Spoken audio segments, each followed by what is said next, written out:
Agora, neste exato momento, o seu corpo está gerando combustível, não a partir da comida, não a partir do sono.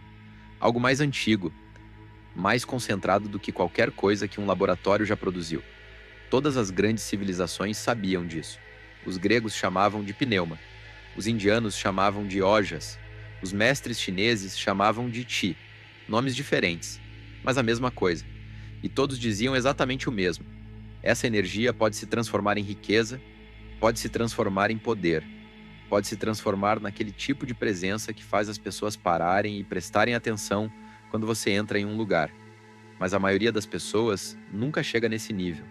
Não porque não tenham essa energia, todos têm, mas porque algo está bloqueando esse processo, algo invisível, operando dentro do seu corpo todos os dias. E o que torna isso sério é o seguinte: esse bloqueio não é azar, não é karma. Ele tem um nome, tem um lugar no seu corpo e tem um funcionamento específico. Só que isso nunca foi ensinado em escola nenhuma, nem explicado em consultório médico. Muhammad Ali sabia disso. Ele falava abertamente sobre esse tipo de controle, e o mundo do esporte achava estranho, até ele continuar vencendo. Michelangelo também sabia. O teto da Capela Sistina, quase 500 metros quadrados de pintura, foi criado ao longo de 4 anos, em um período que os biógrafos descrevem como extrema disciplina física. Ele não estava sendo apenas espiritual, estava sendo estratégico, e Tesla também sabia. Não o Tesla que você costuma ouvir, mas um outro momento da vida dele. Entre 1900 e 1910, quando J. P. Morgan cortou seu financiamento, destruiu o projeto da torre Wardenclyffe e praticamente tentou apagar Tesla da história. A resposta dele não foi raiva. Foi o oposto. Ele removeu completamente sua energia de tudo o que o drenava e redirecionou tudo para o seu trabalho. As anotações dele nessa época mostram um nível de clareza mental ainda maior do que nos períodos em que ele tinha financiamento. Morgan tentou bloquear a energia de Tesla, mas acabou mostrando a ele como desbloquear a própria energia. Quando esse bloqueio é removido, algo dentro da pessoa acende. E até o final deste vídeo você vai entender exatamente o que é esse bloqueio, onde ele está e como começar a removê-lo. Mas antes disso, você precisa entender o que está sendo bloqueado. O corpo humano possui 2 pequenas glândulas localizadas acima dos rins, cada uma do tamanho aproximado de uma uva. Juntas, pesam menos de 10 gramas. Mesmo assim, são consideradas por endocrinologistas como alguns dos órgãos mais poderosos do corpo humano, as glândulas adrenais. Você provavelmente já ouviu falar delas por causa da adrenalina, o hormônio de luta ou fuga. Mas a adrenalina é apenas um entre mais de 50 hormônios que elas produzem. O que realmente importa aqui é o DHEA, chamado de dehidroepiandrosterona. O seu corpo usa esse hormônio para produzir testosterona, estrogênio e progesterona. Ele é a base de tudo. E estudos da Universidade da Califórnia em San Diego mostraram que os níveis de DHEA prevêem a idade biológica com mais precisão do que colesterol ou pressão arterial. Pessoas com níveis altos de DHEA têm mais energia, pensam com mais clareza, dormem melhor, e isso é o mais importante. Elas se movem em direção às oportunidades, em vez de se afastarem delas. Cientistas chamam isso de comportamento de aproximação. Quando essas pessoas veem uma oportunidade de negócio, sentem um impulso natural de agir. Já pessoas com níveis baixos de DHEA, ao verem a mesma oportunidade, sentem medo ou simplesmente nada. O DHEA atinge o pico por volta dos 20 e poucos anos e depois começa a cair. Mas o que as pesquisas mostram é que essa queda não é inevitável.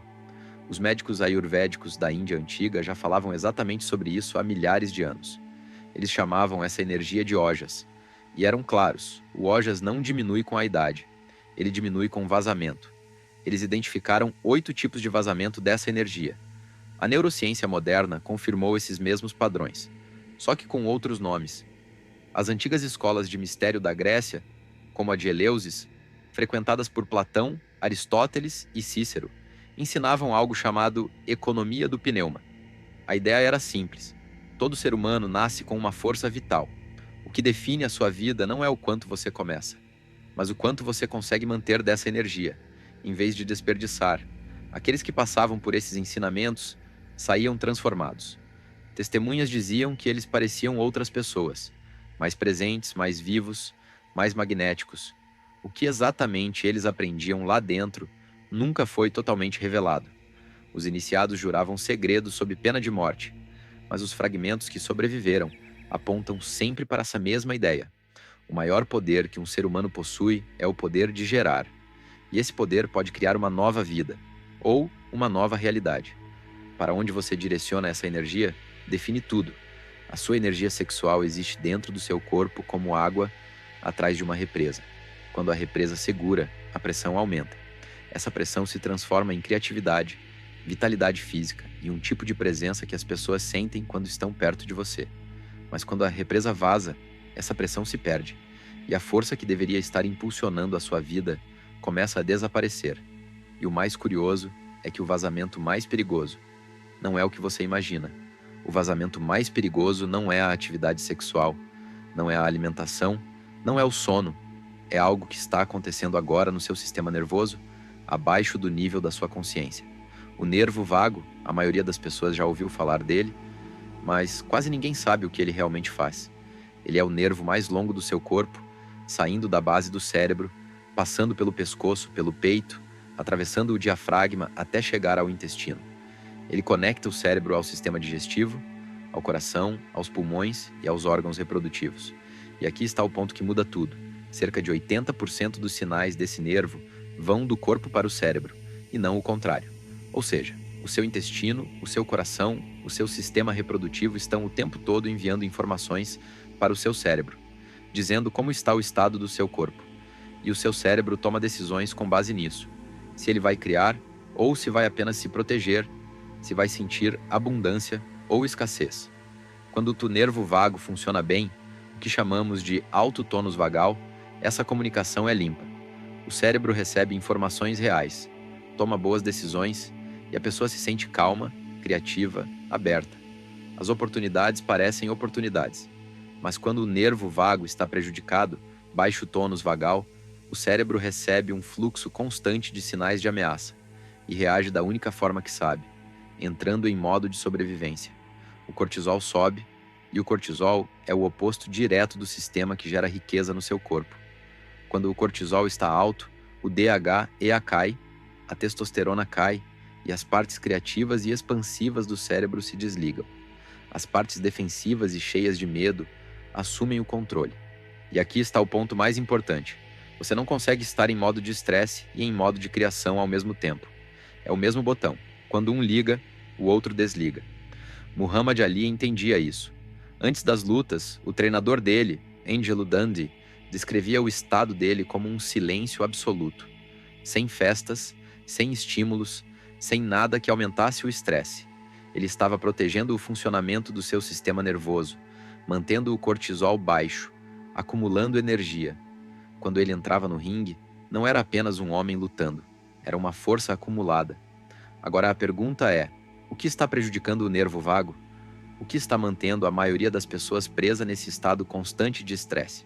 Os médicos ayurvédicos chamavam isso de prajnaparada, que significa crimes contra a sabedoria.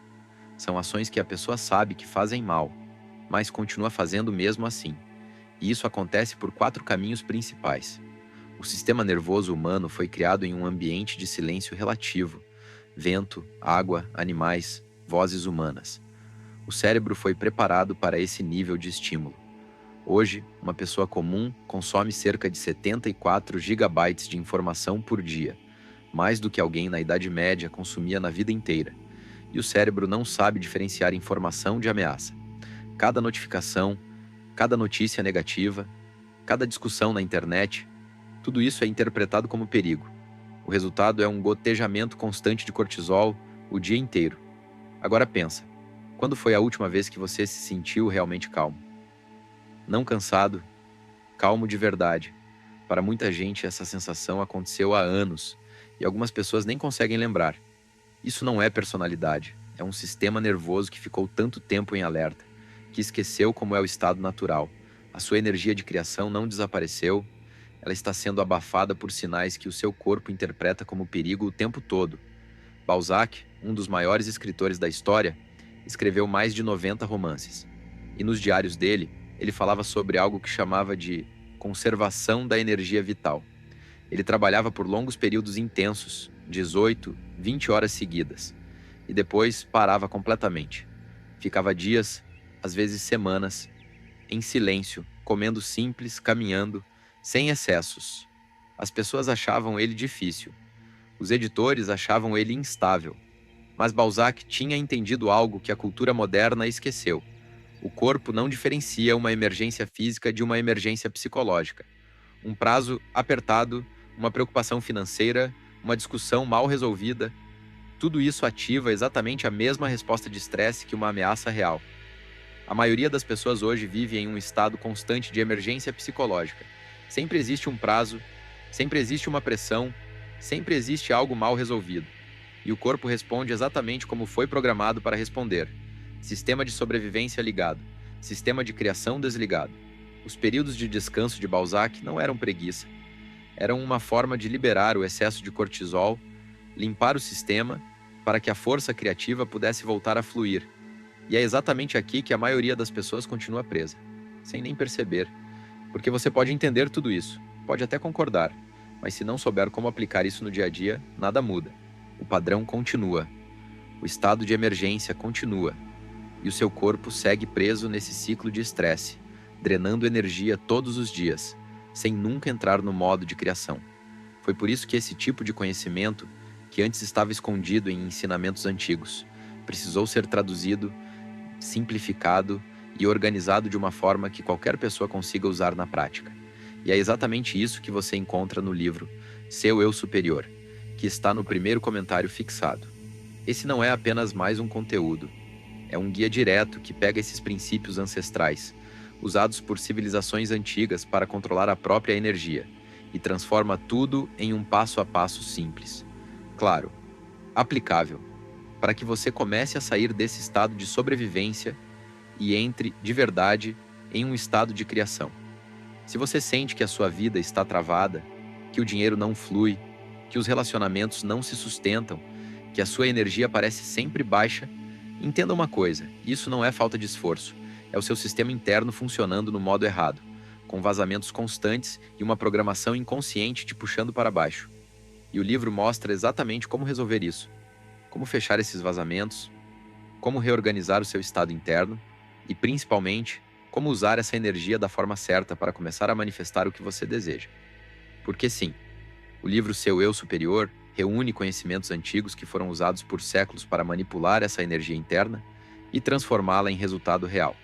Dinheiro, oportunidades, relacionamentos, presença, tudo começa a responder quando essa energia deixa de ser desperdiçada e passa a ser direcionada. Se você quer sair desse ciclo e começar a viver exatamente o que esse roteiro está mostrando, então vá agora no primeiro comentário fixado e acesse o livro Seu Eu Superior. Porque entender muda a sua visão, mas aplicar muda a sua realidade. A tradição ayurvédica chamava isso de Brahmacharya. No Ocidente, isso foi traduzido como celibato, mas isso está errado. O significado real é gestão consciente da energia vital, saber quando gerar e saber quando parar. Recusar viver em estado permanente de urgência. O seu intestino, por exemplo, tem seu próprio sistema nervoso com cerca de 500 milhões de neurônios, mais do que a sua medula espinhal. Ele produz cerca de 95% da serotonina do seu corpo e se comunica diretamente com o cérebro através do nervo vago. A civilização maia, cujos cálculos astronômicos ainda são utilizados até hoje, tinha um conceito chamado Xulel, que se refere a uma energia vital presente no sangue e na respiração, que pode ser nutrida ou drenada dependendo da forma como você se alimenta e do estado mental que você leva para esse momento. Eles estavam descrevendo a conexão entre intestino, cérebro e energia vital, milhares de anos antes da ciência moderna. Quando o seu microbioma intestinal está desregulado, por má alimentação, por comer tarde ou por comer sob estresse, os sinais que sobem pelo nervo vago ficam distorcidos. O cérebro recebe uma imagem errada do estado do seu corpo. O cortisol sobe, o DHEA cai. E o mais curioso é que o maior problema não é um alimento específico, é o ato de comer distraído, celular na mão, televisão ligada, mente em outro lugar. Você provavelmente já passou por isso, termina de comer e percebe que nem sentiu o gosto direito. Não sabe se está satisfeito, só sabe que comeu. Isso não é um problema digestivo, é um problema no sistema nervoso. Quando você come distraído, o seu corpo entra em modo de estresse. O nervo vago é parcialmente bloqueado, o intestino não funciona como deveria, e os sinais enviados para o cérebro ficam comprometidos. E isso afeta diretamente o seu sistema de geração de energia e riqueza. Esse é um ponto que quase ninguém fala. Michelangelo não pintou a Capela Sistina apesar da dor física que sentiu durante 4 anos, com tinta caindo nos olhos e pressão constante do Papa. Ele conseguiu fazer aquilo porque não tinha dúvida nenhuma de que ele era a pessoa certa para fazer aquilo. Em uma carta para o pai, ele escreveu: "Eu não sou um pintor." Não era falsa modéstia. Era uma afirmação sobre identidade. Ele não era alguém que pintava. Ele era algo que se expressava através da pintura. Na medicina ayurvédica existe um conceito chamado Dharma, que representa a sua natureza verdadeira, o seu propósito real. Quando uma pessoa vive alinhada com isso, ela gera energia naturalmente, sem esforço.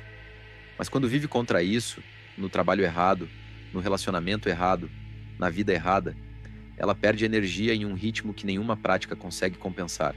A psicologia moderna chama isso de coerência entre identidade e comportamento. Quando suas ações não estão alinhadas com quem você realmente é, o seu sistema nervoso interpreta isso como uma ameaça constante. Você vai para um trabalho que não faz sentido. Continua em uma relação que não faz sentido. Vive em um ambiente que não faz sentido. E todos os dias, esse desalinhamento cobra um preço. Silencioso, constante, drenando sua energia. Os gregos antigos tinham uma palavra para a pessoa que resolvia esse conflito interno: eudaimon. Hoje traduzimos isso como felicidade, mas o significado real é muito mais específico.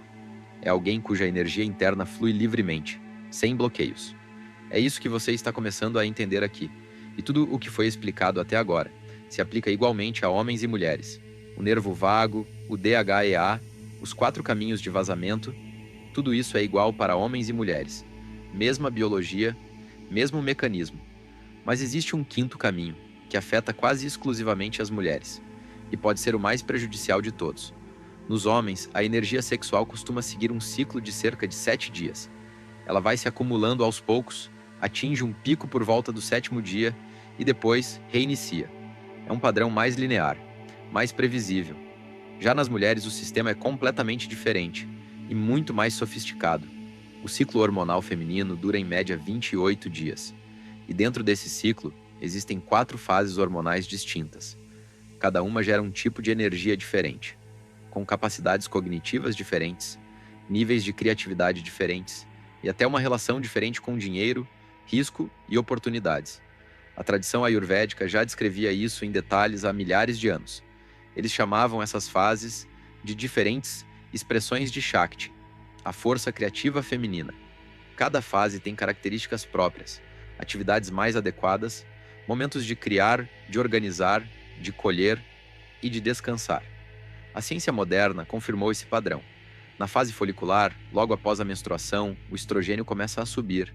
Com isso, aumentam o otimismo, a comunicação, a disposição para agir e assumir riscos.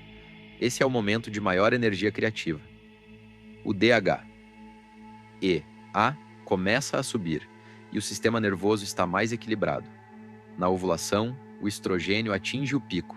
O magnetismo social aumenta. A capacidade de influência, liderança e conexão com outras pessoas fica muito mais forte. É quando a mulher naturalmente atrai atenção e oportunidades. Já na fase lútea, a progesterona sobe e a energia começa a se voltar para dentro. A mente fica mais analítica, mais detalhista, com maior capacidade de perceber o que não está funcionando. É a fase de revisão, de estratégia, de ajuste. E durante a menstruação, que muitas mulheres são ensinadas a ignorar ou forçar, acontece algo muito importante. A conexão entre o consciente e o subconsciente fica mais aberta. A intuição aumenta e a capacidade de olhar para si mesma com clareza atinge o ponto mais alto. Agora vem o problema. A maioria das mulheres hoje vive em um padrão fixo, criado para homens. Mesmo ritmo todos os dias, mesma cobrança, mesma expectativa, independente da fase do ciclo. Quando o corpo pede introspecção, ela força produtividade. Quando o corpo pede pausa, ela responde com café, obrigação e pressão. O resultado disso é que o corpo entra em um estado constante de alerta leve. O cortisol se mantém alto durante todo o ciclo e a produção de DHE A é reduzida não apenas em um período, mas de forma contínua. Os maias tinham um nome para a mulher que dominava o próprio ciclo, que vivia em sintonia com ele em vez de lutar contra ele. Eles chamavam de Ixchel, a mulher da lua. Não era um título espiritual, era uma descrição prática. Uma mulher que usava a própria energia de acordo com o ritmo natural do corpo era considerada uma das maiores forças de criação de riqueza dentro de qualquer comunidade. Não porque trabalhava mais, mas porque não desperdiçava energia lutando contra a própria biologia. A prática para mulheres não é diferente do que foi explicado até aqui. A respiração, a observação, o controle, tudo isso continua igual. Mas existe um detalhe a mais. Antes de começar a prática todas as noites, pare por 30 segundos e se pergunte: em que fase do meu ciclo eu estou agora? Que tipo de energia o meu corpo naturalmente tem nesse momento? Eu estou trabalhando com isso ou contra isso? Só essa pergunta, feita com honestidade e consistência, já começa a fechar esse quinto vazamento. Esse é um ponto que nenhum sistema de produtividade ensina, que nenhuma tradução espiritual explicou claramente, e que nenhum médico costuma abordar dessa forma. O seu ciclo não é um problema, é uma fonte de energia dividida em 4 tipos diferentes. E a mulher que aprende a usar isso pode gerar mais energia de criação em um mês do que muitas pessoas geram em um ano inteiro. Agora, seja você homem ou mulher, você já entendeu o mapa do que está te bloqueando. 4 caminhos, 5, no caso das mulheres, todos funcionando de forma silenciosa, todos drenando energia sem que você perceba. A questão não é se existem vazamentos. Porque existem. Todo mundo tem. A verdadeira pergunta é: você vai continuar ignorando isso ou vai começar a agir? Aqui está o que você precisa fazer hoje à noite. 3 partes. 15 minutos. Antes de começar, seja honesto com você mesmo sobre qual dos 4 caminhos é o seu principal bloqueio. Excesso de estímulo, estado constante de emergência, desconexão do corpo ou falta de clareza de identidade. A maioria das pessoas tem os 4, mas um sempre se destaca mais. E essa prática atua em todos ao mesmo tempo. No Japão, esse estado é chamado de mushin. Significa mente sem ruído.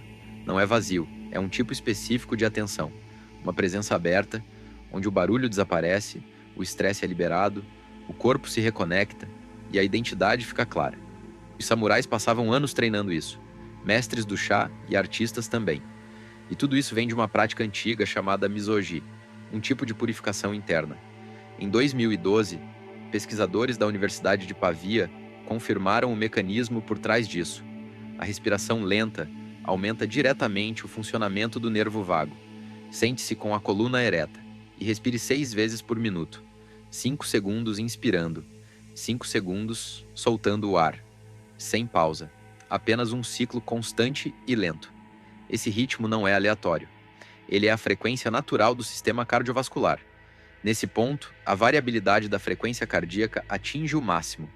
O nervo vago é ativado completamente, o cortisol cai e o DHEA sobe.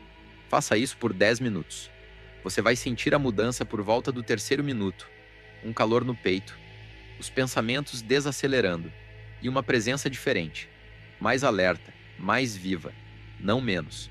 Depois desses 10 minutos de respiração, a parte mais consciente do seu cérebro está mais ativa e a parte que reage ao medo está mais silenciosa. Agora faça uma pergunta, não na mente, mas no corpo. Onde eu estou gastando energia que não quero gastar? Não responda com palavras, responda com sensação. Onde você sente esse vazamento? Para a maioria das pessoas aparece em um desses lugares. No peito, relacionado a relações e emoções, no estômago, ligado à ansiedade e preocupação com o futuro, na garganta, por coisas que não foram ditas, ou na lombar, ligado a medo de sobrevivência, dinheiro, segurança. Apenas sinta, não tente resolver. Só perceba. Os antigos médicos ayurvédicos diziam que o problema começa quando você ignora o vazamento e começa a se curar no momento em que você o identifica. Nos últimos anos de vida, Tesla se isolou em um quarto de hotel. Se afastou de quase tudo, recusou visitas, entrevistas e qualquer tipo de estímulo externo que pudesse evitar. As pessoas ao redor achavam que ele estava em decadência, mas na verdade, ele estava fazendo o oposto. Ele estava eliminando vazamentos. E o que ele produziu nesse período foi impressionante, ideias sobre raios cósmicos que a física ainda estuda. conceitos de energia sem fio que só agora estão sendo desenvolvidos. Isso não foi declínio, foi clareza. Ele encontrou o que a medicina ayurvédica chama de pratyahara, a retirada consciente dos estímulos externos, não como fraqueza, mas como estratégia. E agora, hoje à noite, depois da respiração, depois de identificar onde está o vazamento, deite-se em um ambiente completamente escuro. Coloque uma mão exatamente no ponto do corpo onde você sentiu essa perda de energia. Não tente curar, não tente mudar nada. Apenas mantenha a atenção ali, como se você estivesse com alguém que está passando por algo difícil, não para resolver, mas para mostrar presença. Respire normalmente, sem técnica. E enquanto você começa a adormecer, diga, não com palavras, mas com o corpo: eu sei onde você está. Eu não vou fugir, e hoje eu não vou gastar você. Isso é o selo. A própria consciência fecha o vazamento. Os iniciados de Eleusis chamavam isso de teoria. Ver de verdade. Observar algo sem intenção, sem tentar mudar. É uma das coisas mais poderosas que você pode fazer. A sua energia de criação não desapareceu. Ela estava vazando por caminhos que ficaram abertos por tanto tempo, que você simplesmente parou de perceber. Mas hoje você percebe, e é aí que tudo começa. Agora é importante entender o que acontece dentro do seu corpo quando você começa essa prática, porque a maioria das pessoas desiste antes de chegar no ponto em que tudo muda. E desiste porque não entende o que está sentindo, nem percebe o quão perto está. Aqui está o mapa, dia a dia. Nos dias 1 e 2, nada muito intenso acontece. O seu corpo está testando esse novo estado, os vazamentos ainda estão lá, mas pela primeira vez você está consciente deles. Você pode perceber que o sono fica mais profundo, não necessariamente mais longo, mas mais intenso. Algumas pessoas começam a ter sonhos mais vívidos. Isso é o seu sistema nervoso começando a liberar o excesso de cortisol acumulado. O nervo vago começa a se regular, mas o DHEA ainda não mudou. O corpo precisa confiar nesse novo padrão antes de começar a investir energia nele. O que você pode sentir? Uma leve inquietação à noite. Aquela vontade de pegar o celular sem motivo. Uma energia estranha, como se estivesse acumulando algo sem saber o que fazer com isso. Essa inquietação é justamente a energia que antes estava sendo desperdiçada. Agora ela não tem para onde ir. E o ponto é, não descarregue, segure. Nos dias 3 e 4, a mudança começa a aparecer no corpo. A regulação da temperatura pode mudar um pouco. Algumas pessoas se sentem mais quentes. A voz pode ficar um pouco mais firme. Pessoas próximas começam a reagir de forma diferente, mesmo sem saber explicar o porquê. O contato visual dura mais. As conversas ficam mais profundas, sem esforço. O que está acontecendo? O DHEA começa a subir. Testosterona e estrogênio começam a se equilibrar. O nervo vago está funcionando melhor do que há anos, talvez décadas. O seu intestino começa a trabalhar como deveria, não só digerindo alimentos, mas produzindo neurotransmissores que regulam o humor, motivação e clareza para perceber oportunidades. Textos taoístas descrevem o quarto dia como o primeiro despertar do dragão, o momento em que a energia começa a subir. Eles diziam que nesse ponto, o mundo parecia um pouco mais real do que antes. E isso não é metáfora, é efeito direto da mudança no seu sistema nervoso. As cores parecem mais vivas, os sons mais claros, não porque o mundo mudou, mas porque você mudou. Nos dias 5 e 6, vem um momento mais difícil e mais importante. A energia acumulada chega a um nível que o seu corpo não está acostumado a manter, e ele vai procurar qualquer forma de liberar isso. Você pode se sentir inquieto, irritado. Antigos hábitos vão começar a te chamar com mais força. Aquela vontade de se distrair, de entrar em discussões, de voltar para comportamentos antigos. Isso não é sabotagem. É o seu corpo fazendo exatamente o que foi treinado para fazer por anos: encontrar vazamentos e usá-los. Esse é o teste. Todas as tradições que estudaram esse processo falam exatamente desse momento. Os textos ayurvédicos chamavam isso de agitação do Ojas. Os alquimistas da Europa medieval chamavam de nigredo, o momento escuro antes do ouro aparecer. Os mestres taoístas chamavam esse momento de fogo rebelde. É a energia tentando descer e escapar, em vez de subir e se transformar. O que te faz atravessar os dias 5 e 6 não é força de vontade, é entendimento. Quando você entende o que está acontecendo, Quando reconhece essa inquietação como acúmulo de energia e não como um problema, você consegue apenas observar, sem agir impulsivamente. É exatamente nesses dias que a prática das 3 etapas se torna mais importante. A respiração reduz o cortisol, a observação mostra onde a pressão está se acumulando e o selo mantém essa energia dentro de você. Então chega o dia 7. Um estudo da Universidade de Zhejiang, com 28 homens, medindo a testosterona diariamente, mostrou que no 7º dia houve um aumento de 145,7% em relação ao nível normal, quase uma vez e meia o valor comum, em apenas um dia. Mas o que os pesquisadores não perceberam é o que as tradições antigas já sabiam. Esse pico não é o objetivo, é um sinal. O sinal de que o forno atingiu a temperatura ideal, de que tudo o que o corpo acumulou está pronto para se mover. No 7º dia, geralmente acontece uma de 3 coisas. Algumas pessoas acordam entre 2 e 4 da manhã com um pensamento tão claro, tão completo, que parece ter vindo de fora. Elas sentem a necessidade de anotar na hora. Não parece que estão pensando, parece que estão recebendo algo. Outras não percebem nada de diferente naquele momento, mas nos dias seguintes, algo muda na forma como o mundo responde a elas. Uma ligação inesperada, uma conversa que abre uma porta, uma ideia que conecta coisas que antes pareciam separadas.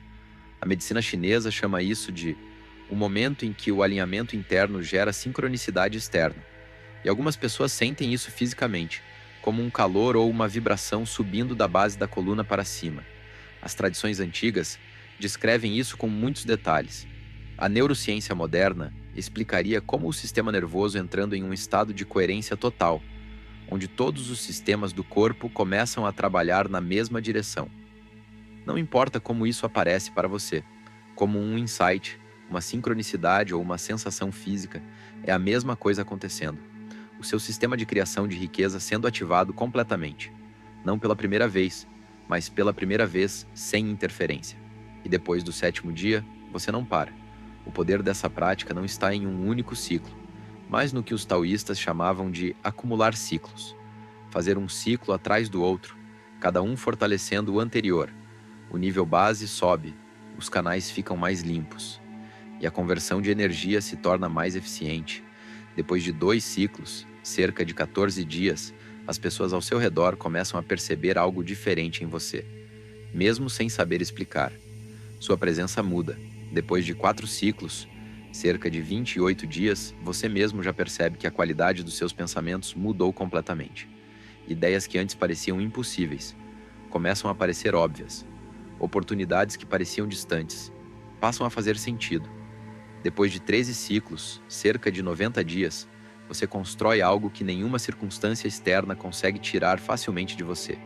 Não é apenas confiança, porque confiança depende de resultados externos. É algo mais profundo, o que os gregos chamavam de thumos, uma força interna que age a partir da própria natureza, em vez de apenas reagir ao mundo. Agora, para as mulheres, esse mapa é diferente, e precisa ser. O ciclo de 7 dias é um padrão biológico masculino. Aplicar isso ao corpo feminino gera frustração, não resultado. Para as mulheres, o processo segue o ciclo hormonal de aproximadamente 28 dias, como uma onda. Na primeira semana, fase folicular, logo após a menstruação, é quando a prática funciona com mais facilidade.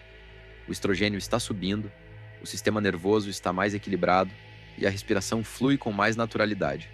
Esse é o melhor momento para criar o hábito.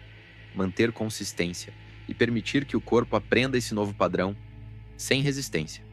Na segunda semana, durante a ovulação, entre os dias 8 e 14, a energia que você vem acumulando começa a se expressar naturalmente para fora.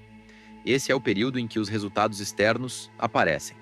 Conversas importantes surgem, oportunidades começam a aparecer e o magnetismo que você carrega passa a ser percebido pelos outros.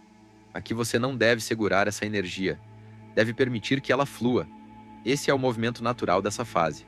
A prática, nesse momento, não é sobre acumular, mas sobre direcionar conscientemente essa energia. Na terceira semana, fase lútea, entre os dias 15 e 21, a energia volta para dentro. Esse é o momento mais importante para a parte de observação da prática. A mente fica mais analítica, mais clara, e a capacidade de enxergar a si mesmo com honestidade aumenta muito. Aqueles vazamentos que antes estavam escondidos começam a aparecer. Essa é a fase de identificar, não para se julgar, mas para enxergar com clareza pela primeira vez. Na quarta semana, durante a menstruação, entre os dias 22 e 28, acontece o oposto do que a maioria foi ensinada. Em vez de forçar produtividade, essa é a fase do selo. Descanso profundo, o mínimo de estímulo externo possível. Nesse período, a conexão entre o consciente e o subconsciente está mais aberta do que nunca. Os insights que surgem aqui, se você criar o ambiente certo, são os mais verdadeiros e mais úteis de todo o ciclo. As tradições antigas não viam esse momento como fraqueza, mas como um momento de maior clareza. O período em que o corpo fala com mais verdade. Um ciclo completo dessa prática, em 28 dias, produz o equivalente a 4 ciclos de 7 dias no padrão masculino. O tempo é diferente, mas a profundidade é a mesma. 3 anos depois de terminar a Capela Sistina, Michelangelo escreveu para um amigo dizendo que aqueles 4 anos foram os mais dolorosos da vida dele. Com o corpo afetado, a visão prejudicada, dormindo no próprio local de trabalho. Mas também foram os anos em que ele mais se sentiu vivo, mais conectado com quem ele realmente era. Não porque o sofrimento seja algo bom, mas porque durante aquele período nada foi desperdiçado.